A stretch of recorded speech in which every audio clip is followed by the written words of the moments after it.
So what do you want this video to do? I really want it to tell a story.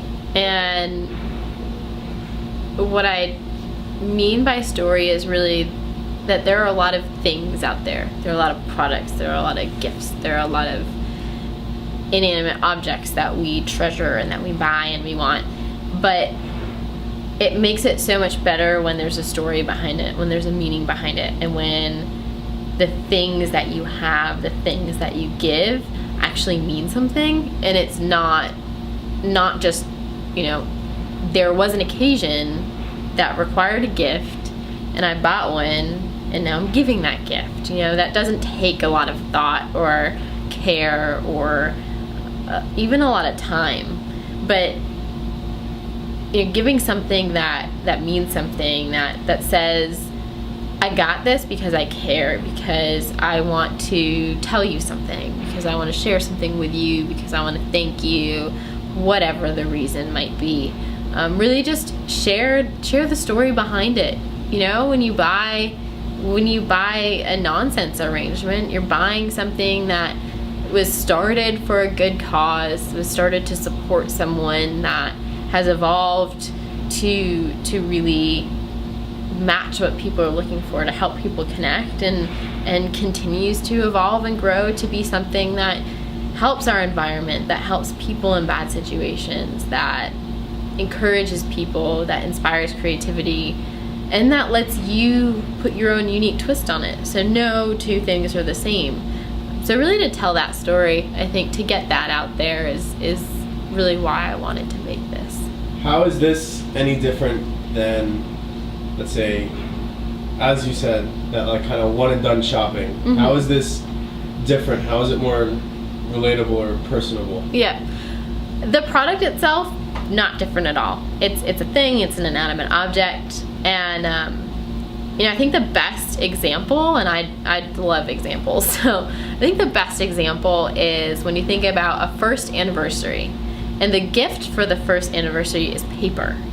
It's weird, my mom told me about it, my grandma knew about it, my aunts and uncles knew about it, and I was just looking at them like, paper? Why would you get paper for a first? Yeah, like paper, just any kind of paper made thing, a paper product.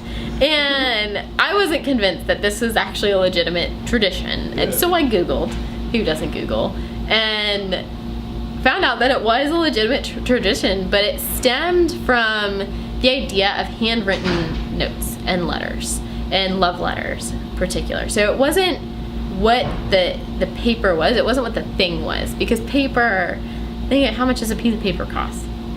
Like, you can't even break that down into cents. You get packs of 100 for a couple of dollars. So what is each sheet? But the idea behind it was that it wasn't the paper itself, it was what was on the paper. It was what it stood for, what it meant. So with a nonsense arrangement, there are messages, little paper scrolls held by the stems of each flower that are completely personalizable, customizable. And that's the personal aspect. It's the fact that yes, you've gone online, you've found something, you've purchased it, or you saw it in a store and you purchased it, but that you went the next step and you thought, what would you want to say to whoever is receiving it? What do you want to say to them? Not what the greeting card in the supermarket says, not what the writers of, I don't know, other cards or letters say. What do you want to say? What's your own words? And maybe it says the same thing as what some of the greeting cards say, but it's in your own words. It's how you say it. It has your personality in it. So every single message that comes with the arrangement is really a piece of you. Can you say that same thing? We're just going to keep rolling on. Yeah. Can you say that same thing, but more along the lines of, well, the personalized greeting or the personalized messages or whatever, the personalized messages are not what some writer at Hallmark want to say. Do I want to say Hallmark or just? Or like I'll just say like card. greeting card, yeah. like greeting card. It's companies. not like some writer locked in a room making greeting cards. Yeah. It's not what he wants to say, but it's what you want to say. Yeah. You know what I mean? Like kind of like kind of shrink that down a little bit so we can get sound bites. Yep. You know, so you can go ahead. Just say what that. What was the question? It was how just is so it more, it sounds like how I'm is it answering. More personable? How is it more relatable? How is it different? Okay. What makes it really different is the messages that are in each flower. You don't have to take the flower apart. It's held by the stem of each flower. And those messages are really the greeting of the arrangement. And it's not a greeting that some writer at some huge corporation or greeting card company said. It's not their words, it's your words. So in making it something that's written in your words that sounds just like you, makes it a part of you. So you really are giving a gift that is not only something pretty to look at and fun to interact with, but it's you. It's a part of the giver that person can have forever. That was perfect. That was absolutely perfect. Good. So I'm going to go into your story and why you found the need for this, but that's going to be separate from your entrepreneurial story, starting it with your mom and doing all this stuff. You know what I'm saying? Like you're going to go out and say, like, why is this needed, right? Because a lot of people don't know that you can't have flowers. Yeah. So this one part of the story is Andrew, the hospital, like the friend in the hospital. And then the next part is the business. And then the next part of the story is like my mom encouraging me to start it. And or I guess you could really string them together, but kind of have like the emotional and then the business. And then the factual, yeah. So it kind of just like leads in, just like we're doing with the interview and then your solution. Okay. You know, so what is the overall, where's your phone? Behind you, next to you, somewhere near you. Somewhere right. In this room. Yeah, I'm just gonna vibrate. So what is the story of nonsense? The story of nonsense. It started when I was 19, so a couple years ago. When one of my really good friends, Andrew, was rushed to the hospital because doctors had found cancer in his thyroid. Totally unrelated test that they did, but they found it, and he had to go in for immediate surgery. And I was in New York at the time. He was in New Jersey, and just wanted to send something. I mean, he was 22. When you're in the hospital for cancer surgery at 22, I just wanted him to know that there was someone out there that wanted to kind of support him and be there. So I called the hospital and I said, hello, my name's Elizabeth. I'm looking to send something to my friend Andrew. He just was admitted for surgery to get his thyroid removed. Where can I send flowers? Where can I tell the florist to deliver the flowers? And she told me that they just weren't allowed, that due to bacteria risk in the water and allergen risks with the pollen and the flowers themselves, it wasn't safe to be to have any flowers in ICU, transplant, or the oncology ward, which is where Andrew was. So kind of in response to that is where nonsense came in.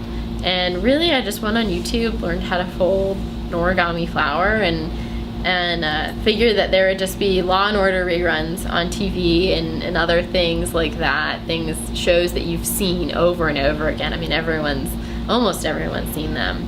So that's why the messages were in there, and I had quotes from different movies and famous people, and messages from just me, personal notes for him, all in there. And believe me, my first version of nonsense was absolutely horrendous. It looked like a kindergarten kid was given a bunch of paper and stickers and put something together, but the idea stuck. And when we got there, people were asking where I got it, and the nurses tried to stop me and then realized it was paper and laughed about it. But that was kind of where we realized that, hey, there are people who are in these terrible areas of the hospital where it's stark and it's bland and there's nothing but Law and Order to keep you company.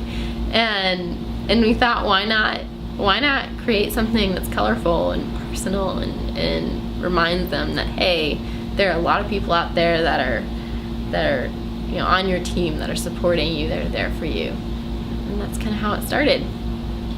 So take me through day one, going to your mom, or whoever, you started with your mom, right? Yep. So take me through day one, going to your mom, saying, hey, I think this can turn it, the entrepreneurial story, the business story. So day one was actually when we went to deliver the arrangement to the hospital. It was a little bit of a wacky story, but we went to deliver it. She drove down with me because she didn't want me driving to New Jersey. It was 2 hours, but at the time she didn't want me driving by myself, and we were expecting bad weather.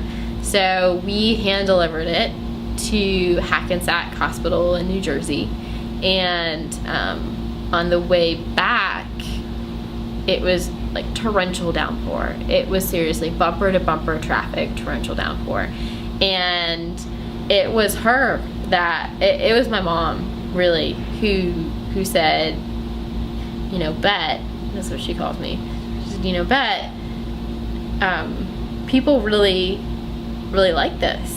And it was an issue that a lot of people had. And she said, I'm putting you through college right now, and you just declared your major and you're studying entrepreneurship, so you don't have to wait until you graduate to help me out by getting a return on my investment by putting you through college.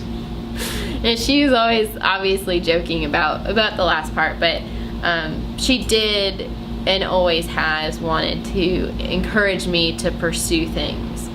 Whether I fail or succeed doesn't really matter for her. It